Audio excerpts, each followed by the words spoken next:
ತಾರಕ್ಕ ವೆಂಕಟಪ್ಪನಿಗೆ ಧನ್ಯ ಒಬ್ಬಳೇ ಮಗಳು. ಒಬ್ಬಳೇ ಮಗಳಾಗಿದ್ದರಿಂದ ಬಹಳ ಮುದ್ದಿನಿಂದಲೇ ಬೆಳೆಸಿದ್ದರು. ಕಲಿಯುವುದರಲ್ಲೂ ಅಷ್ಟೇ ಅವಳಿಷ್ಟದಂತೆ ಓದುವಷ್ಟು ಓದಿಸಿದ್ದರು. ಧನ್ಯ MSc ಮಾಡಿ ಮುಗಿಸಿದ್ದಳು. ಇನ್ನೂ ಕೆಲಸ ಸಿಕ್ಕಿರಲಿಲ್ಲ. ಆದರೂ ಕಂಪ್ಯೂಟರ್, ಮೊಬೈಲ್ ಎಂಬ ಆಧುನಿಕ ಯುಗದಲ್ಲಿ ಅವಶ್ಯಕತೆಗೆಂದು ಅವಳಿಗೆ ಮುಂದೆ ಅನುಕೂಲವಾಗಲೆಂದು ವೆಂಕಟಪ್ಪ ಲ್ಯಾಪ್ಟಾಪ್ ಖರೀದಿಸಿಕೊಟ್ಟಿದ್ದ. ಅದೇ ವೇಳೆಗೆ ಧನ್ಯಾಳಿಗೆ ಒಳ್ಳೆಯ ಕಡೆ ಸಂಬಂಧ ಒಂದು ಕೂಡಿ ಬಂದಿದ್ದರಿಂದ ಮದುವೆ ಮಾಡಲು ನಿರ್ಧರಿಸಿದ್ದ. ಮದುವೆ ದಿನಾಂಕ ಗೊತ್ತಾಗಿದ್ದರೂ ಕೂಡ 3 ಹೊತ್ತು ಲ್ಯಾಪ್ಟಾಪ್, ಮೊಬೈಲ್ ಎಂದು ಮತ್ತೊಂದು ಹಿಡಿಯುವ ಮಗಳನ್ನು ನೋಡಿದಾಗ ತಾರಕ್ಕನಿಗೆ ಯಾಕೋ ಭಯ ಹುಟ್ಟುತ್ತಿತ್ತು. ಹೆಣ್ಣು ಮಕ್ಕಳು ಇರುವ ರೂಪಾನ ಇದು? ಬೆಳಿಗ್ಗೆ ಎದ್ದರೆ ಒಂದಿನ ಬಾಗಿಲು ಸಾರಿಸುವುದಿಲ್ಲ, ರಂಗೋಲಿ ಹಾಕುವುದಿಲ್ಲ, ಹೋಗ್ಲಿ ತೊಳೆದ ಬಾಳೆ ಎಲೆಗೆ ಉಪ್ಪು ಉಪ್ಪಿನಕಾಯಿ ಬಡಿಸುವುದು ಸಹ ಗೊತ್ತಿಲ್ಲ. ಈಗಿನ ಮಕ್ಕಳು ಹೇಗೆ ಜೀವನ ಮಾಡ್ತಾರೋ ದೇವರಿಗೆ ಗೊತ್ತು ಎಂದು ಅಲವತ್ತುಕೊಳ್ಳುತ್ತಾ ತಾರಕ್ಕ ಮಗಳ ಮದುವೆ ತಯಾರಿ ಮಾಡುತ್ತಲಿದ್ದರು. ಬೀಗರ ಉಪಚಾರಕ್ಕೆ ಬಂದವರಿಗೆ ಭಾನುವಾರಕ್ಕೆ ಮಧ್ಯಾಹ್ನದ ಊಟದ ನಂತರ ಚಹಾದ ಜೊತೆ ತಿನ್ನುವುದಕ್ಕೆ ಒಗ್ಗರಣೆ ಮಂಡಕ್ಕಿ, ಖಾರದ ಅವಲಕ್ಕಿ, ಬಾಳೆಕಾಯಿ ಚಿಪ್ಸ್, ಕರಿದ ಸೇವು, ಶೇಂಗಾ ಹಲ್ವಾ, ಇನ್ನು ಏನೇನು ಬಗೆ ಬಗೆಯ ತಿಂಡಿಗಳ ತಯಾರಿ. ಆಗಾಗ ಅಡಿಗೆ ಕೆಲಸಕ್ಕೆ ಹೋಗುವ ಮೊನಜಕ್ಕನನ್ನು ಮಧ್ಯೆ ಕರೆದುಕೊಂಡು ಎಲ್ಲ ತಾನೇ ಮಾಡಿ ಡಬ್ಬ ತುಂಬಿಸಿ ಇಟ್ಟಿದ್ದಳು. ಇನ್ನು ವೆಂಕಟಪ್ಪ ಮನೆಗೆ ಸುಣ್ಣ ಬಣ್ಣ ಎಂದು ಸಿಂಗರಿಸುವುದರಲ್ಲೇ ಮಗ್ನ. 1-2 ಜನ ಪೇಂಟರ್ಸನ್ನು ಕರೆಸಿ ಮನೆಗೆ ಸುಣ್ಣ ಬಣ್ಣ ಎಂದು ಹೊಡೆಸಿದ್ದ. ಇನ್ನು ಅಂಗಡಿಯವರಿಗಂತೂ ಮುಹೂರ್ತ ಫಿಕ್ಸ್ ಆದ ದಿವಸವೇ ಹೇಳಿಕೆ ಮಾಡಿಕೊಂಡಿದ್ದ. ಮಾರನೇ ದಿವಸವೇ ಅಡುಗೆ ಕಾಂಟ್ರಾಕ್ಟರ್ ಕೃಷ್ಣಪ್ಪ ತಾನೇ ಖುದ್ದಾಗಿ ಮನೆಗೆ ಬಂದು ಮದುವೆ ದಿನ ಮಾಡಬೇಕಾದ ಸಿಹಿ ತಿಂಡಿಗಳು, ಊಟಕ್ಕೆ ಬೇಕಾದ ವ್ಯಂಜನಗಳು ಎಲ್ಲದರ ಬಗ್ಗೆ ಲಿಸ್ಟ್ ಮಾಡಿಕೊಂಡು ಹೋಗಿದ್ದ. ಎಷ್ಟು ಮಾಡಿದರೂ ಒಂದಾದ ನಂತರ ಇನ್ನೊಂದು ಎಂದು ಕೆಲಸಗಳು ನೆನಪಾಗುತ್ತಲೇ ಇತ್ತು. ಕೆಲವೊಮ್ಮೆ ಗಡಿಬಿಡಿಯಲ್ಲಿ ಮುಖ್ಯವಾದ ಕೆಲಸಗಳೇ ಮರೆತು ಹೋಗುವ ಸಾಧ್ಯತೆಗಳಿರುತ್ತವೆ ಎಂದು ತಾರಕ್ಕನ ಬಳಿಯೂ ನೆನಪಿಸಲು ಹೇಳಿದ್ದ. ಇನ್ನು ತಾರಕ್ಕ ತನ್ನ ತವರಿಗೆ ಫೋನ್ ಮಾಡಿ ಮದುವೆ ಮುಗಿಯುವ ತನಕ ತಾಯಿಗೆ ಇಲ್ಲೇ ಇರುವುದಕ್ಕೆ ಕೇಳಿಕೊಂಡಿದ್ದಳು. ಎಷ್ಟೆಂದರೂ ಹಿರಿಯರು, ಅನುಭವಸ್ಥರು, ಮನೆಯ ಹಿರಿಯ ಜೀವ ಇದ್ದರೇನೇ ಶೋಭೆ. ಅಲ್ಲದೆ ಅವರು ಶಾಸ್ತ್ರ ಸಂಪ್ರದಾಯ ಎಲ್ಲವನ್ನು ಅರಿತಿರುತ್ತಾರೆ. ಅದು ಅಲ್ಲದೆ ಮದುವೆ ಮುಂಜಿಯಂತಹ ಶುಭ ಕಾರ್ಯಗಳಲ್ಲಿ ಹಿರಿಯರಿದ್ದರೇನೇ ನಮಗೂ ಧೈರ್ಯ ಎಂಬುದು ಅವಳ ಯೋಚನೆ. ಮೊನ್ನೆ ತಾನೇ ಸಿದ್ದಾಪುರದ ಗಜಾನನ ಸ್ಟೋರ್ನಲ್ಲಿ ಮದುವೆ ಜವಳಿಯನ್ನು ಖರೀದಿಸಿಯಾಗಿತ್ತು. ಹತ್ತಿರದ ನೆಂಟರಿಷ್ಟರು, ಬೀಗರು, ಮದುಮಕ್ಕಳಿಗೊಂದು ಭರ್ಜರಿ ಬಟ್ಟೆಗಳನ್ನು ತೆಗೆದಿದ್ದರು. ಮಗಳು ಧನ್ಯ ತನ್ನ ಬಟ್ಟೆಗಳನ್ನೆಲ್ಲ ಯಾವ ಟೈಲರ್ ಹತ್ತಿರ ಕೊಟ್ಟಿದ್ದಾಳೋ ಏನೋ. ಮದುವೆಗೆ 2 ದಿವಸ ಮೊದಲಾದರೂ ಸಿಕ್ಕರೆ ಸಾಕು. ಈಗಂತೂ ಹೊಲಿಗೆಯವರಿಗೆ ಡಿಮ್ಯಾಂಡು. ಪುರುಸೊತ್ತು ಇರೋದಿಲ್ಲ. ಅದರಲ್ಲೂ ಟಿವಿ, ಸಿನಿಮಾ, ಧಾರಾವಾಹಿಗಳಲ್ಲಿ ನೋಡಿಕೊಂಡು ಬೇರೆ ಬೇರೆ ರೀತಿಯ ಡಿಸೈನ್ ಮಾಡೋದಕ್ಕೆ ಹೇಳುವುದರಿಂದ ಹೆಚ್ಚು ದಿನವೂ ಬೇಕು. ಜೊತೆಗೆ ಬಿಲ್ಲು ಜಾಸ್ತಿ. ಇನ್ನು ಆಮಂತ್ರಣ ಪತ್ರಿಕೆ ಡಿಸೈನ್, ಬರವಣಿಗೆ ಎಲ್ಲ ಯಾವ ರೀತಿ ಇರಬೇಕು ಅಂತ ಪ್ರಿಂಟಿಂಗ್ ಪ್ರೆಸ್ನವರ ಹತ್ರ ತಿಳಿಸುವಂತ ಹೇಳಿದ್ದೆ. ಏನು ಮಾಡಿದ್ದಾಳೋ ಆ ದೇವರಿಗೆ ಗೊತ್ತು. ಯಾವಾಗ ನೋಡಿದರೂ ಲ್ಯಾಪ್ಟಾಪ್, ಮೊಬೈಲ್ ಇಷ್ಟೇ ಅವಳ ಪ್ರಪಂಚ. ಈ ಮದುವೆ ಯಾರದ್ದೋ ಅನ್ನುವ ತರಹ ಎಂದು ಮಗಳ ಬಗ್ಗೆ ಬೇಸರ ಮಾಡಿಕೊಂಡಳು ತಾರಕ್ಕ. ಆಮಂತ್ರಣ ಪತ್ರ ಕೈಗೆ ಸಿಕ್ಕ ಕೂಡಲೇ ದೂರದ ನೆಂಟರಿಷ್ಟರ ಮನೆಗೆಲ್ಲ ಬಾಡಿಗೆ ಕಾರು ಮಾಡಿಕೊಂಡು ತಾನೇ ಸ್ವತಃ ಹೋಗಿ ಮದುವೆಗೆ ಕರೆದು ಬಂದಿದ್ದ. ಆದರೆ ಮಗಳು ಮಾತ್ರ ಯಾವುದರ ಗೊಡವೆ ಇಲ್ಲದೆ ತನ್ನ ಪಾಡಿಗೆ ತಾನು ಇದ್ದದ್ದನ್ನು ನೋಡಿ ತಾರಕ್ಕ, ಏನೇ ಧನ್ಯ, ಇಡೀ ದಿವಸ ಲ್ಯಾಪ್ಟಾಪ್ ಹಿಡಿದುಕೊಂಡು ಅದೇನು ಮಾಡ್ತೀಯೋ ಏನೋ, ನಮ್ಮ ಕಾಲದಲ್ಲಿ ಇಲ್ಲದಿರೋದಕ್ಕೆ ಏನೋ ಅರ್ಥವೇ ಆಗ್ತಾ ಇಲ್ಲ. ನೀನೇನು ಕೆಲಸಕ್ಕೆ ಹೋಗ್ತಾ ಇದ್ದೀಯಾ? ಇಲ್ಲ ತಾನೇ? ಕೊನೆಯ ಪಕ್ಷ ನಿನ್ನ ಕೆಲಸನಾದರೂ ನೀನು ಮಾಡ್ಕೊ. ನಾವು ಅಪ್ಪ ಅಮ್ಮ ಯಾವುದಕ್ಕಂತ ತಲೆ ಕೆಡಿಸಿಕೊಳ್ಳುವುದು? ಮದುವೆಯಾದ ಮೇಲೆ ಹೀಗೆ ಕಂಪ್ಯೂಟರ್, ಮೊಬೈಲ್, ಟಿವಿ ಅಂತ ಅದೇ ಲೋಕದಲ್ಲಿ ಇದ್ದು ಬಿಟ್ಟರೆ ನಾಳೆ ಕಟ್ಟಿಕೊಂಡವನಿಗೆ ಉಪವಾಸವೇ ಗತಿ. ಅಪ್ಪ ಅಮ್ಮ ಏನು ಕಲಿಸಿಲ್ಲ ಅಂತ ನಮ್ಮ ಮೇಲೆ ಗೂಬೆ ಕೂರಿಸದಿದ್ದರೆ ಸಾಕು ಎಂದು ಹುಸಿ ಕೋಪ ತೋರಿಸಿದಳು. ಅಡಿಗೆ ಮಾಡಿಲ್ಲ ಅಂದರೆ ಹೋಟೆಲಿಗೆ ಹೋಗೋಣ ಅಂತೀನಿ, ಇಲ್ಲಾಂದರೆ ನೀನೇ ಸ್ವಲ್ಪ ಮಾಡಿಬಿಡು ಅಂತ ಗಂಡನ ಹತ್ತಿರ ಹೇಳ್ತೀನಿ ಬಿಡು ಎಂದು ಅಷ್ಟೇ ಸಲೀಸಾಗಿ ನಗುತ್ತಾ ಉತ್ತರಿಸಿದಳು ಧನ್ಯ. ಈಗಿನ ಕಾಲದ ಹೆಣ್ಣು ಮಕ್ಕಳೆಲ್ಲ ಹೀಗೆ ನೋಡು, ಗಂಡನ ಹತ್ತಿರವೇ ಎಲ್ಲ ಕೆಲಸ ಮಾಡಿಸೋರೆ. ಒಂದಿಷ್ಟು ಆಲಸ್ಯ ಮೈಗೂಡಿಸಿಕೊಂಡಿರ್ತೀರ, ಅದು ಹೇಗೆ ಸಂಸಾರ ನಡೆಸ್ತೀರೋ ದೇವರಿಗೆ ಗೊತ್ತು. ಮೊದಲೆಲ್ಲ ನಿನ್ನ ವಯಸ್ಸಿಗೆ 4 ಮಕ್ಕಳ ಹಡೆದು ಅವರನ್ನು ಬೆಳೆಸುತ್ತಾ ಸಂಸಾರ ನಡೆಸಿಯೂ ಆಗ್ತಿತ್ತು ಎಂದು ಗೊಣಗಿಕೊಂಡರು ತಾರಕ್ಕ. ಎಲ್ಲ ನೀವೇ ಕಲಿಸುವುದು ಅವರಿಗೆ. ಮೊದಲು ಕಾಲೇಜು ಮೆಟ್ಟಿಲು ಹತ್ತಿದ್ರು ನಮ್ಮ ಮನೆ ಮಗಳು ಇನ್ನೂ ಚಿಕ್ಕವಳು, ಪಾಪ ಆಡಿಕೊಳ್ಳಲಿ ಓದಿಕೊಳ್ಳಲಿ ಅಂತ ಎಲ್ಲ ಕೆಲಸ ನೀವೇ ಮಾಡಿಕೊಂಡು ಈಗ ಬೈದ್ರೆ ಏನು ಪ್ರಯೋಜನ, ಮಾಡಿದ್ದುನ್ನೋ ಮಹಾರಾಯ ಅಂದಂಗಾಯ್ತು. ಮೊದಲಿನವರಿಗೆ ಚಿಕ್ಕವರಾಗಿದ್ದಾಗಲೇ ಎಲ್ಲ ಕೆಲಸನೂ ಬರ್ತಿತ್ತು. ದೊಡ್ಡವರು ಮಾಡುವುದು ನೋಡಿ ನೋಡಿ ಎಲ್ಲನೂ ಕಲಿತು ಬಿಡುತ್ತಿದ್ದರು. ಹಿರಿಯರಿದ್ದವರು ಅಷ್ಟೇ, ಮಗ ಇದು ಒಂದು ಸಣ್ಣ ಕೆಲಸ ಮಾಡೋ ಜಾಣ ಅಪ್ಪು ಅಂತ ಮುದ್ದಿನಿಂದ ಕರೆಯುತ್ತಾ ತಮಾಷೆ ಮಾಡ್ತಾ ಏನಾದರೂ ತಿನ್ನುವುದಕ್ಕೆ ಕೊಡ್ತೀನಿ ಅಂತಾನೋ, ಸಿನಿಮಾಕ್ಕೆ ಕರೆದುಕೊಂಡು ಹೋಗ್ತೀನಿ ಅಂತಾನೋ, ಅಥವಾ ಅವರಿಗೆ ಇಷ್ಟವಾದದ್ದು ಏನಾದರೂ ಕೊಡಿಸ್ತೀನಿ ಅಂತ ಏನಾದರೂ ಆಸೆ ತೋರಿಸಿ ಸದ್ದಿಲ್ಲದೆ ಕೆಲಸ ಮಾಡಿಸಿಕೊಳ್ಳುತ್ತಿದ್ದರು. ಅದಕ್ಕೆ ಚಿಕ್ಕ ವಯಸ್ಸಿಗೆ ಎಲ್ಲ ಅನುಭವವೂ ಇರುತ್ತಿತ್ತು. ಈಗ ಮದುವೆಯಾಗಿ ಮಕ್ಕಳಾದರೂ ಏನೂ ಬರುವುದಿಲ್ಲ ಎಂದು ಗೊಣಗಿಕೊಂಡ ವೆಂಕಟಪ್ಪ. ಆದರೆ ಧನ್ಯಳಿಗೆ ಇದ್ಯಾವುದೂ ಲೆಕ್ಕಕ್ಕೆ ಇಲ್ಲ. ಅವಳು ಫೇಸ್ಬುಕ್ಕಲ್ಲಿ ಫ್ರೆಂಡ್ಸ್ ಜೊತೆ ಚಾಟ್ ಮಾಡುವುದರಲ್ಲಿ ಮಗ್ನಳಾಗಿ ಬಿಟ್ಟಿದ್ದಳು. ಈ ಹುಡುಗಿಗೆ ಎಷ್ಟಂದ್ರೂ ಅಷ್ಟೇ, ಕಿವಿಗೆ ಹಾಕಿಕೊಳ್ಳುವುದಿಲ್ಲ. ಇನ್ನು ಆ ಹುಡುಗ ಜಿತೇಂದ್ರನ ಅವಸ್ಥೆ ಏನೋ. ಜಿತೇಂದ್ರ ಬೆಂಗಳೂರಿನಲ್ಲಿ ಒಂದು ದೊಡ್ಡ ಕಂಪನಿಯೊಂದರಲ್ಲಿ ಕೆಲಸಕ್ಕೆ ಇದ್ದವನು. ಅಲ್ಲದವನಿಗೆ ತಿಂಗಳಿಗೆ ಏನಿಲ್ಲವೆಂದರೂ 1 ಲಕ್ಷಕ್ಕಿಂತ ಹೆಚ್ಚು ಆದಾಯವಿತ್ತು. ಹುಡುಗ ಮತ್ತು ಅವರ ಮನೆತನದ ಬಗ್ಗೆ ವಿಚಾರಿಸಿದಾಗ ಒಳ್ಳೆಯ ಜನರೆಂದು ತಿಳಿಯಿತು. ಹುಡುಗನ ಮನೆಗೆ ಹೋಗಿ ನೋಡಿ ಎಲ್ಲ ವಿಚಾರ ಮಾತನಾಡಿಕೊಂಡು ಬಂದರು. ಇಂತಹ ಸಂಬಂಧವನ್ನು ಬಿಡುವುದು ಬೇಡವೆಂದು ಮಗಳು ಅನುಮಾನ ಮಾಡಿದರೂ ತಾರಕ್ಕ ವೆಂಕಟಪ್ಪ ಅವಳಿಗೆ ಸಾಕಷ್ಟು ಬುದ್ಧಿವಾದ ಹೇಳಿ ಮದುವೆಗೆ ಒಪ್ಪಿಸಿದ್ದರು. ಫೇಸ್ಬುಕ್ನಲ್ಲಿ ಜಿತೇಂದ್ರ ಮತ್ತು ಧನ್ಯ ಪರಸ್ಪರ ಫೋಟೋ ವಿನಿಮಯ ಮಾಡಿಕೊಂಡು ವೈಯಕ್ತಿಕವಾಗಿ ತಮ್ಮ ತಮ್ಮ ಅಭಿಪ್ರಾಯಗಳನ್ನು ಹಂಚಿಕೊಂಡರು. ಇಬ್ಬರು ಒಪ್ಪಿದ ಮೇಲೆ ಮತ್ತೆ ಯಾಕೆ ತಡ ಮಾಡುವುದು ಎನಿಸಿ ವೆಂಕಟಪ್ಪ ತಾರಕ್ಕ ಅವರ ಜಾತಕವನ್ನು ತೋರಿಸಿ ಎಲ್ಲವೂ ಸರಿಯಾಗಿ ಹೊಂದಿಕೆಯಾಗುತ್ತೆ ಎಂದು ಶಾಸ್ತ್ರಿಗಳು ಹೇಳಿದಾಗ ಒಂದು ಒಳ್ಳೆಯ ಮುಹೂರ್ತ ನೋಡಿ ಹತ್ತಿರದವರನ್ನು ಕರೆದು ಪುರೋಹಿತರ ಸಮ್ಮುಖದಲ್ಲಿ ನಿಶ್ಚಿತಾರ್ಥವನ್ನು ಮಾಡಿ ಮದುವೆಯ ದಿನಾಂಕವನ್ನು ಗೊತ್ತು ಮಾಡಿದ್ದರು. ಆಮೇಲಂತೂ ಆಗಾಗ ಜಿತೇಂದ್ರ ಮತ್ತು ಧನ್ಯ ಫೇಸ್ಬುಕ್ನಲ್ಲಿ ಚಾಟ್ ಮಾಡುತ್ತಾ ತಮ್ಮ ಮನಸ್ಸಿನ ಭಾವನೆಗಳನ್ನು ಹಂಚಿಕೊಂಡಿದ್ದರು. ತಮ್ಮ ಫ್ರೆಂಡ್ಸ್ಗಳನ್ನೆಲ್ಲ ಪರಿಚಯಿಸಿಕೊಂಡಿದ್ದರು. ಜಿತೇಂದ್ರ ಊರಿಗೆ ಬಂದಾಗ ಇಬ್ಬರು ಭೇಟಿಯಾಗಿ ಸುತ್ತಾಡಿದರು. ನೋಡುತ್ತಿದ್ದಂತೆ ಮದುವೆಯ ದಿವಸ ಹತ್ತಿರ ಬಂದೇ ಬಿಟ್ಟಿತು. ಮನೆಯಲ್ಲಿ ಎಲ್ಲರಿಗೂ ಸಂಭ್ರಮ. ನೆಂಟರಿಷ್ಟರ ಮನೆಗೆಲ್ಲ ಇನ್ವಿಟೇಷನ್ ಸಹ ಹಂಚಿ ಮುಗಿದಿತ್ತು.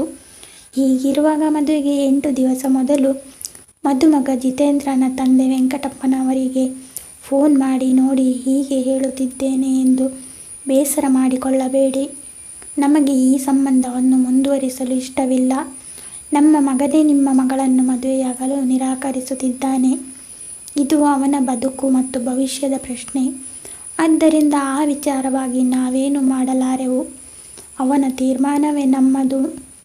ಮದುವೆಯಾದ ಮೇಲೆ ಭಿನ್ನಾಭಿಪ್ರಾಯ ಶುರುವಾಗಿ ಹೊಂದಾಣಿಕೆಯಾಗದೆ ಡೈವರ್ಸ್ ಮಾಡುವುದಕ್ಕಿಂತ ಈಗಲೇ ಮುರಿದುಕೊಂಡರೆ ಆಗುವ ಸಮಸ್ಯೆಯನ್ನು ತಪ್ಪಿಸಿದಂತಾಗುತ್ತದೆ. ನಿಮ್ಮ ಮಗಳಿಗೆ ಬೇರೆ ಕಡೆ ವರನನ್ನು ಹುಡುಕಿಕೊಳ್ಳಬಹುದು. ನಾವು ಈ ವಿಷಯಕ್ಕೆ ತಲೆ ಹಾಕುವುದಿಲ್ಲ ಎಂದು ಖಡಾಖಂಡಿತವಾಗಿ ಹೇಳಿ ಉತ್ತರಕ್ಕೂ ಕಾಯದೆ ಫೋನ್ ಇಟ್ಟು ಬಿಟ್ಟರು. ಬೀಗರ ಕಠೋರವಾದ ಮಾತಿನಿಂದ ವೆಂಕಟಪ್ಪ ತಾರಕನಿಗೆ ಆಕಾಶವೇ ಕಳಚಿ ತಲೆ ಮೇಲೆ ಬಿದ್ದಂತಾಯಿತು. ದೇವರೇ, ಇದೆಂತಹ ಪರೀಕ್ಷೆ ನಿನ್ನದು. ನಮ್ಮ ಮಗಳು ಏನು ತಪ್ಪು ಮಾಡಿದ್ದಾಳೆ? ನಮಗೆ ಆಗದವರು ಯಾರಾದರೂ ಹೋಗಿ ಅಸೂಯೆಯಿಂದ ಗಂಡಿನವರಿಗೆ ಇಲ್ಲಸಲ್ಲದನ್ನು ಚುಚ್ಚಿ ಬಂದರೋ ಹೇಗೆ? ಸುತ್ತೆಲ್ಲ ಮದುವೆಗೆ ಕರೆದಾಗಿದೆ. ಛತ್ರ, ಅಡಿಗೆ, ಓಡಾಡಲು ವಾಹನ ವ್ಯವಸ್ಥೆ, ಮದುವೆಯ ಸಾಮಾನು ಎಂದು ಎಲ್ಲ ತಯಾರಿಯೂ ಮುಗಿದಿದೆ. ಇಷ್ಟೆಲ್ಲ ಆದ ಮೇಲೆ ಮದುವೆ ಬೇಡ ಎಂದರೆ ಇದೇನು ಸಂತೆಯಲ್ಲಿ ಎಮ್ಮೆ ವ್ಯಾಪಾರವೇ? ಮುಂದೆ ಅವಳ ಭವಿಷ್ಯದ ಪ್ರಶ್ನೆ, ನಮ್ಮ ಮರ್ಯಾದೆಯ ಪ್ರಶ್ನೆ. ನಾಳೆ ಅರಿಯದ ಹುಡುಗಿ ದುಡುಕಿ ಜೀವಕ್ಕೆ ಏನಾದರೂ ಕುತ್ತು ತಂದುಕೊಂಡರೆ ಯಾರನ್ನು ಹೊಣೆ ಮಾಡುವುದು? ವೆಂಕಟಪ್ಪ ತಾರಕ್ಕನಿಗೆ ಫ್ಯಾನಿನ ರೆಕ್ಕೆ ಸ್ವಿಚ್ ಹಾಕಿದ ಕೂಡಲೇ ಗಿರಿಗಿರಿ ತಿರುಗುವಂತೆ ಒಂದೇ ಸಮ ತಲೆ ಸುತ್ತುವುದಕ್ಕೆ ಶುರುವಾಯಿತು. ಒಂದು ಕ್ಷಣ ಸ್ತಬ್ಧರಾಗಿ ತಲೆಯಲ್ಲಿ ಏನೂ ಯೋಚನೆ ಹೊಳೆಯಲಿಲ್ಲ. ಏನಾದರೂ ಆಗಲಿ, ಮೊದಲು ವಿಷಯ ಏನೆಂದು ತಿಳಿದುಕೊಂಡು ಬರಬೇಕು. ಕೊನೆ ವೇಳೆಯಲ್ಲಿ ಮದುವೆ ಮುರಿದುಕೊಂಡರು ಎಂದರೆ ಏನಾದರೂ ಕಾರಣ ಇರಲೇಬೇಕು. ಅದನ್ನು ತಿಳಿದುಕೊಳ್ಳದಿದ್ದರೆ ಸಮಾಧಾನವಿಲ್ಲ ಎನಿಸಿ ವೆಂಕಟಪ್ಪ ಬೀಗರ ಮನೆಗೆ ಹೊರಟ. ಅಲ್ಲಿ ಬೀಗರನ್ನು ಕೇಳಿದಾಗ ನಡೆದ ವಿಚಾರವೇ ಬೇರೆ. ಧನ್ಯಳ ಅಶ್ಲೀಲ ಫೋಟೋ ಜೊತೆ ಬೇರೆ ಯಾರೋ ಹುಡುಗನ ಫೋಟೋ ಸೇರಿಸಿ ಪತ್ರಗಳು ಅನಾಮಧೇಯವಾಗಿ ಜಿತೇಂದ್ರನಿಗೆ ಬಂದಿತ್ತು. ಫೇಸ್ಬುಕ್ನಲ್ಲಿ ಅಲ್ಲದೆ ಅವನ ಆಫೀಸಿನ ವಿಳಾಸಕ್ಕೂ ಬಂದಿತ್ತು. ಇಷ್ಟೊಂದು ಸಾಕ್ಷಿ ಪುರಾವೆಗಳಿರುವಾಗ ಮದುವೆ ಗಂಡು ಹೇಗೆ ಮದುವೆಯಾಗುವುದಕ್ಕೆ ಮುಂದೆ ಬರುತ್ತಾನೆ? ಅದಕ್ಕೆ ಸಂಬಂಧವೇ ಬೇಡವೆಂದರು. ಬೀಗರ ಮಾತಿನಿಂದ ಸತ್ಯ ತಿಳಿದಾಗ ವೆಂಕಟಪ್ಪ ಏನೂ ಮಾತನಾಡಲಿಲ್ಲ. ತನ್ನ ಮಗಳದ್ದೇ ಎಲ್ಲವೂ ತಪ್ಪಿರುವಾಗ ಎಲ್ಲರೆದುರು ತಲೆ ತಗ್ಗಿಸುವುದು ಅವನಿಗೆ ಅನಿವಾರ್ಯವಾಗಿತ್ತು. ಮನೆಗೆ ಹೋದವನೇ ಹೆಂಡತಿಯ ಬಳಿ ಏನೂ ಮಾತನಾಡಲಿಲ್ಲ. ತಾರಕ್ಕನಿಗೂ ಇಲ್ಲದ ಆತಂಕ, ವಿಷಯ ತಿಳಿಯುವ ಕುತೂಹಲ. ಎಲ್ಲಾದರೂ ಬೀಗರು ತಮ್ಮ ನಿರ್ಧಾರ ಬದಲಾಯಿಸಿ ಪುನಃ ಮದುವೆಯ ಆಲೋಚನೆ ಮಾಡಿದರೋ ಎನ್ನುವ ವಿಷಯ ತಿಳಿಯುವ ಆಸೆ. ಆದರೆ ಹಾವು ಬುಸುಗುಡುವಂತೆ ಬುಸುಬುಸು ಎನ್ನುತ್ತಾ ಮೇಲಿನ ಮಗಳ ಕೋಣೆಗೆ ಹೋದ ವೆಂಕಟಪ್ಪ. ತಮಗೆ ಗೊತ್ತಿಲ್ಲದೆ ಇಷ್ಟೆಲ್ಲ ಹಗರಣ ಮಾಡಿಕೊಂಡು ಏನೂ ಅರಿಯದವಳಂತೆ ಇರುವ ಮಗಳ ಮೇಲೆ ಕೆಂಡ ಕಾರಿದ. 3 ಹೊತ್ತು ರೂಮಿನಲ್ಲಿ ಕುಳಿತು ಮಾಡಿದ್ದು ಇದೇ ಗನಾಂಧಾರಿ ಕೆಲಸನ? ಒಬ್ಬಳೇ ಮಗಳು ಅಂತ ಗಿಣಿ ಸಾಕಿದ ಹಾಗೆ ಸಾಕಿದ್ವಿ. ಒಂದೇ ಒಂದು ದಿನ ಬೈದಿಲ್ಲ. ಏನೇ ಬೇಕು ಅಂದರೂ ಲೆಕ್ಕ ಹಾಕದೆ ಆಗಿಂದಾಗೆ ತಂದು ಕೊಡುತ್ತಿದ್ದೆ. ನಮಗೆ ಕಷ್ಟ ಇತ್ತಾದರೂ ಮಗಳಾದರೂ ಖುಷಿ ಪಡಲಿ ಎಂದು ಆಸೆ ಪಟ್ಟಿದ್ದು ತಪ್ಪಾಯಿತು. ಮರ್ಯಾದೆ ಪೂರ್ತಿ ಹರಾಜು ಹಾಕಿಬಿಟ್ಟೆ ಎಲ್ಲೆ ಎಂದು ಅಕ್ಕಪಕ್ಕದವರಿಗೆ ಕೇಳುವಂತೆ ಜೋರಾಗಿ ಕೂಗಾಡಿದ ವೆಂಕಟಪ್ಪ. ಮಗಳ ರೂಮಿನಲ್ಲಿ ಗಂಡನ ಅಬ್ಬರದ ಧ್ವನಿಗೆ ತಾರಕ್ಕನಿಗೆ ಅನುಮಾನ ಬಂದು ತಾನು ಮಹಡಿ ಮೇಲೆ ಬಂದಳು. ಗಂಡನಿಗೆ ಇಷ್ಟೆಲ್ಲ ಸಿಟ್ಟು ಬಂದಿದ್ದನ್ನು ಆಕೆ ಯಾವತ್ತೂ ನೋಡಿರಲೇ ಇಲ್ಲ. ಯಾಕೆ ಇವತ್ತು ದುರ್ವಾಸ ಮುನಿಯ ಹಾಗೆ ಸಿಟ್ಟಿನಿಂದ ಕೂಗಾಡುತ್ತಿದ್ದಾರೆ ಎಂಬುದು ಅವಳಿಗೆ ಒಗಟಾಗಿತ್ತು. ಈಗಿನ ಮಕ್ಕಳು ಎಲ್ಲದರಲ್ಲೂ ಹುಷಾರು. ಅದರಲ್ಲೂ ಅಪ್ಪ ಅಮ್ಮನಿಗೆ ಗೊತ್ತಾಗದ ಹಾಗೆ ಗುಟ್ಟಾಗಿ ಎಲ್ಲ ವ್ಯವಹಾರವನ್ನು ಮುಗಿಸುತ್ತಾರೆ. ಮೊಬೈಲ್, ಕಂಪ್ಯೂಟರ್ಗಳಂತಹ ಆಧುನಿಕ ಸಲಕರಣೆಗಳೆಲ್ಲ ನಮ್ಮಂಥವರಿಗೆ ಗೊತ್ತಾಗುವುದಿಲ್ಲ. ಎಲ್ಲವೂ ಗೊತ್ತಿದೆ ಎಂದು ತೋರಿಸಿಕೊಳ್ಳುವ ಇವತ್ತಿನ ಮಕ್ಕಳು ಏನೇನು ಮಾಡುತ್ತಾರೆ ಒಂದು ತಿಳಿಯುವುದಿಲ್ಲ ಎನ್ನುತ್ತಾ ಸಿಟ್ಟಲ್ಲಿ ಮಗಳಿಗೆ ಚೆನ್ನಾಗಿ ಬೈದು ಒಂದೇಟು ಬಾರಿಸಿಬಿಟ್ಟರು. ಇದ್ಯಾವುದನ್ನು ಅರಿಯದ ಹುಡುಗಿ ಧನ್ಯ ಅಪ್ಪನ ವರ್ತನೆಗೆ ಕಂಗಾಲಾಗಿದ್ದಳು. ಅಪ್ಪ, ನಾನೇನು ತಪ್ಪು ಮಾಡಿದೆ ಎಂದು ಅಳುವುದಕ್ಕೆ ಶುರು ಮಾಡಿದಳು. ಆದರೂ ವೆಂಕಟಪ್ಪ ಕೇಳುವ ಸ್ಥಿತಿಯಲ್ಲಿ ಇರಲಿಲ್ಲ. ಅಷ್ಟರಲ್ಲಿ ತಾರಕ್ಕನೇ ಮಧ್ಯೆ ಬಂದು ವೆಂಕಟಪ್ಪನನ್ನು ತಡೆದಿದ್ದಳು. ಏನ್ರಿ, ಬೆಳೆದು ನಿಂತ ಮಗಳ ಮೇಲೆ ಹೀಗೆಲ್ಲ ಕೈ ಮಾಡುವುದು ತಪ್ಪಲ್ಲವಾ? ನಾವು ಹಿರಿಯರು, ತಿಳುವಳಿಕೆ ಇದ್ದವರು ಸ್ವಲ್ಪ ತಾಳ್ಮೆ ತಂದುಕೊಳ್ಳಬೇಕು. ಈಗ ನಡೆದದ್ದಾದರೂ ಏನು ಹೇಳಿ, ಏನಂತ ಹೇಳೋದೆ ಎಂದು ಬೇಸರ ಮಾಡಿಕೊಳ್ಳುತ್ತಾ ವೆಂಕಟಪ್ಪ ಬೀಗರ ಮನೆಯವರು ಮದುವೆ ಮುರಿದುಕೊಂಡ ವಿಚಾರ ತಿಳಿಸಿದ. ಬೆಕ್ಕಿಗೆ ಆಟ, ಇಲಿಗೆ ಪ್ರಾಣ ಸಂಕಟ. ಇವಳ ಹುಡುಗಾಟಕ್ಕೆ ಇವತ್ತು ಕುತ್ತಿಗೆಗೆ ಬಂದಿದೆ ಎಂದು ಅಲವತ್ತುಕೊಂಡ. ಇಲ್ಲಪ್ಪ, ನಾನು ಯಾರ ಜೊತೆನೂ ಹೋಗಿಲ್ಲ, ಅಂಥದ್ದು ಏನೂ ನಡೆದಿಲ್ಲ. ಕೆಲವು ದಿವಸಗಳ ಹಿಂದೆ ಫೇಸ್ಬುಕ್ನಲ್ಲಿ ನವೀನ್ ಎನ್ನುವ ಹುಡುಗನ ಪರಿಚಯವಾಗಿತ್ತು. ಸುಮ್ಮನೆ ಆಗಾಗ ಫ್ರೆಂಡ್ಲಿಯಾಗಿ ಕಾಲೇಜಿನ ವಿಚಾರಗಳನ್ನೆಲ್ಲ ಮಾತನಾಡುವುದು, ತಮಾಷೆ ಮಾಡೋದು ಮಾಡ್ತಾ ಇದ್ವಿ. ಅವನಿಗೆ ಫೋಟೋ ಎಡಿಟಿಂಗ್ ಕೆಲಸ. ಹಾಗಾಗಿ ನನ್ನ ಕೆಲವೊಂದು ಫೋಟೋಗಳನ್ನು ಚೆನ್ನಾಗಿ ಎಡಿಟ್ ಮಾಡಿ ಕೊಡುತ್ತೇನೆ ಅಂತ ಹೇಳಿದ್ದಕ್ಕೆ ನಾನು ಕೂಡ ಅವನನ್ನು ನಂಬಿ ನನ್ನ ಕೆಲವು ಫೋಟೋಗಳನ್ನು ಅವನಿಗೆ ಕಳುಹಿಸಿದ್ದೆ. 1-2 ದಿನಗಳ ನಂತರ ಅದನ್ನು ಎಡಿಟ್ ಮಾಡಿ ನನಗೆ ವಾಪಸ್ ಕಳುಹಿಸಿದ್ದ. ಆಮೇಲೆ ಅವನು ತುಂಬಾ ಬ್ಯುಸಿಯಾದ. ಇತ್ತೀಚೆಗೆ ನನ್ನ ಜೊತೆ ಮಾತಿಗೆ ಸಿಕ್ಕಿರಲಿಲ್ಲ. ಈಗ ಮದುವೆ ಸೀಸನ್ ಆಗಿರೋದರಿಂದ ಫೋಟೋ ಎಡಿಟಿಂಗ್ ಕೆಲಸ ತುಂಬಾ ಇರುತ್ತೆ ಅಂತ ನಾನು ಕೂಡ ಅದರ ಬಗ್ಗೆ ಹೆಚ್ಚಾಗಿ ತಲೆ ಕೆಡಿಸಿಕೊಳ್ಳಲಿಲ್ಲ. ನನ್ನ ಮತ್ತು ಜಿತೇಂದ್ರನ ಫೋಟೋ, ಅವನ ಕೆಲಸ, ಕಂಪನಿಯ ವಿಚಾರಗಳನ್ನೆಲ್ಲ ಹೇಳಿ ಮದುವೆ ಕಾರ್ಡ್ ಕಳಿಸುವುದಾಗಿ ತಿಳಿಸಿದ್ದೆ. ಅದಕ್ಕೆ ಅವನಿಂದ ಯಾವ ಪ್ರತ್ಯುತ್ತರನೂ ಬಂದಿರಲಿಲ್ಲ. ಆದರೆ ಅವನ ಮನಸ್ಸಿನಲ್ಲಿ ಏನು ಉದ್ದೇಶವಿತ್ತು ಗೊತ್ತಿಲ್ಲ. ಆತ ಯಾರ್ಯಾರದೋ ಫೋಟೋ ಜೊತೆ ನನ್ನ ಫೋಟೋ ಸೇರಿಸಿ ಅಸಹ್ಯ ರೀತಿಯಲ್ಲಿ ಹೊಂದಿಸಿ ಅದನ್ನು ಜಿತೇಂದ್ರನಿಗೆ ಕಳುಹಿಸಿ ಈ ರೀತಿಯಾಗಿ ನನ್ನ ಮೇಲೆ ಸೇಡು ತೀರಿಸಿಕೊಂಡಿರಬಹುದು. ಸತ್ಯವಾಗ್ಲೂ ನನಗೇನು ಗೊತ್ತಿಲ್ಲ. ಅಮ್ಮ ನೀನಾದರೂ ಹೇಳು ಅಪ್ಪನಿಗೆ ಎಂದು ಧನ್ಯ ಅಳುವುದಕ್ಕೆ ಶುರು ಮಾಡಿದ್ದು. ಮಗಳ ಮುಗ್ಧತೆಗೆ ತಾರಕನಿಗೆ ಏನು ಹೇಳಬೇಕೋ ಗೊತ್ತಾಗಲಿಲ್ಲ. ಒಂದು ಚಿಕ್ಕ ತಪ್ಪಿನಿಂದ ಏನೆಲ್ಲ ಅವಾಂತರಗಳು ನಡೆದು ಬಿಟ್ಟವು. ಈ ಕಂಪ್ಯೂಟರ್, ಮೊಬೈಲ್ ಇಂಥದ್ದರ ಬಗ್ಗೆ ನಮಗೆ ಒಂದೂ ಗೊತ್ತಾಗಲ್ಲ. ಇಷ್ಟೆಲ್ಲ ನಡೆದು ಇವಳ ಬದುಕಿಗೆ ಮುಳ್ಳಾಗುವುದಾದರೆ ಮೊದಲೇ ಆ ಲ್ಯಾಪ್ಟಾಪ್ ತರುವುದೇ ಬೇಡವೆಂದು ಹೇಳುತ್ತಿದ್ದೆ ಎಂದು ಕಣ್ಣುಜ್ಜಿಕೊಂಡಳು. ಎಲ್ಲದರಲ್ಲೂ ಒಳ್ಳೆಯದು ಕೆಟ್ಟದು ಎರಡೂ ಇರುತ್ತೆ. ಆದರೆ ಈ ಉಪಯೋಗಿಸಿಕೊಳ್ಳುವವರು ಒಳ್ಳೆಯದಕ್ಕಿಂತ ಕೆಟ್ಟದ್ದಕ್ಕೆ ಬಳಸಿಕೊಳ್ಳುತ್ತಾರೆ. ಈಗಿನ ಮಕ್ಕಳಂತೂ ಅವಸರ ಮಾಡುವುದು ಬಿಟ್ಟರೆ ಆಲೋಚನೆ ಮಾಡುವ ತಂಟೆಗೆ ಹೋಗುವುದಿಲ್ಲ. ನೋಡು, ಇವರು ಮಾಡುವ ಕೆಲಸಕ್ಕೆ ಏನೆಲ್ಲ ಆಗಬಹುದು ಎಂಬುದು ಕೂಡ ಗೊತ್ತಾಗದಷ್ಟು ಬುದ್ಧಿ ಇಲ್ವಾ ಎಂದು ಬೈದುಕೊಂಡ ವೆಂಕಟಪ್ಪ. ಸರಿ, ಆಗಿದ್ದು ಆಗಿ ಹೋಯಿತು. ಇನ್ನೊಂದು ಸಲ ಬೀಗರ ಮನೆಗೆ ಹೋಗಿ ನಡೆದ ವಿಚಾರ ತಿಳಿಸಿದ್ರೆ ತಪ್ಪನ್ನು ಸರಿ ಮಾಡಬಹುದಿತ್ತೇನೋ ಎಂದು ತನ್ನ ಮನಸ್ಸಿನಲ್ಲಿರುವ ಸಣ್ಣ ಆಸೆಯನ್ನು ವ್ಯಕ್ತಪಡಿಸಿದಳು ತಾರಕ್ಕ. ವೆಂಕಟಪ್ಪನಿಗೂ ತಾರಕ್ಕ ಹೇಳಿದು ಸರಿ ಎನಿಸಿತು. ಮುಂಜಾನೆ ಎದ್ದು ಎಲ್ಲ ಕೆಲಸ ಅಲ್ಲೇ ಬಿಟ್ಟು ಬೀಗರ ಮನೆಗೆ ಹೊರಟ. ಎಲ್ಲರೂ ಮನೆಯಲ್ಲೇ ಇದ್ದರು. ಕಾಕತಾಳೀಯವೆಂಬಂತೆ ಯಾವುದೋ ಕೆಲಸದ ಮೇಲೆ ಬೆಂಗಳೂರಿನಿಂದ ಬಂದಿದ್ದ ಜಿತೇಂದ್ರನೂ ಇದ್ದ. ವೆಂಕಟಪ್ಪ ತನ್ನ ಮಗಳ ಒಂದು ಸಣ್ಣ ತಪ್ಪಿನಿಂದ ಆದ ಎಲ್ಲ ವಿಷಯಗಳನ್ನು ವಿವರವಾಗಿ ತಿಳಿಸಿದ. ಆಮೇಲೆ ಜಿತೇಂದ್ರನ ಬಳಿ, ನೀವು ವಿದ್ಯಾವಂತರು, ತಿಳುವಳಿಕೆ ಇದ್ದವರು, ಹೊರಗಡೆ ಏನೆಲ್ಲ ಅವಾಂತರಗಳು, ದುರುಪಯೋಗಗಳು ನಡೆಯುತ್ತವೆ ಎನ್ನುವುದೆಲ್ಲ ನಿಮಗೆ ಗೊತ್ತಿದೆ. ತಿಳಿಯದೆ ನಮ್ಮ ಮಗಳಿಂದ ತಪ್ಪಾಗಿದೆ. ಆಕೆ ಅದನ್ನು ಒಪ್ಪಿಕೊಂಡು ನೋವುಣ್ಣುತ್ತಿದ್ದಾಳೆ. ಕಣ್ಣಾರೆ ಕಂಡರೂ ಪರಂಬಿಸಿ ನೋಡು ಎನ್ನುವ ಗಾದೆ ಇದೆ. ದಯವಿಟ್ಟು ಇನ್ನೊಂದು ಸಲ ಇದರ ಬಗ್ಗೆ ಆಲೋಚನೆ ಮಾಡಿದ್ದರೆ ಒಳ್ಳೆಯದಿತ್ತು. ನಮ್ಮ ಮರ್ಯಾದೆ, ಅವಳ ಭವಿಷ್ಯ ಎರಡೂ ನಿಮ್ಮ ಕೈಯಲ್ಲಿದೆ ಎಂದು ಕಣ್ಣೀರು ಹರಿಸಿದ. ವೆಂಕಟಪ್ಪ ಹೇಳಿದ ಎಲ್ಲ ವಿಚಾರಗಳನ್ನು ಕೇಳಿದಾಗ ಜಿತೇಂದ್ರನಿಗೆ ಎಲ್ಲೋ ಒಂದು ಕಡೆ ಎಡವಟ್ಟಾಗಿದೆ ಎಂಬುದು ಮನದಟ್ಟಾಯಿತು. ತಾನು ವಿಚಾರ ಮಾಡದೆ ಮದುವೆ ಮುರಿದುಕೊಳ್ಳುವ ನಿರ್ಧಾರ ಮಾಡಿದೆ ಎಂಬ ಪಶ್ಚಾತ್ತಾಪವೂ ಆಯಿತು. ನಾನು ಧನ್ಯಳ ಬಗ್ಗೆ ತಪ್ಪು ತಿಳಿದುಕೊಂಡೆ.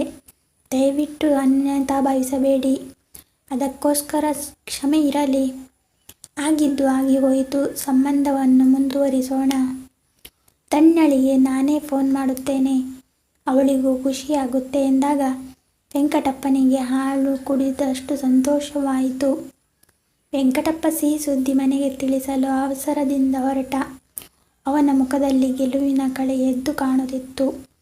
ಅಲ್ಲಿಗೆ ಸುಮ್ಮನಿರದ ಜಿತೇಂದ್ರ ಆ ಹುಡುಗನ ವಿರುದ್ಧ ಪೊಲೀಸ್ ಸ್ಟೇಷನ್ನಲ್ಲಿ ಕಂಪ್ಲೇಂಟ್ ಕೊಡುತ್ತಾನೆ.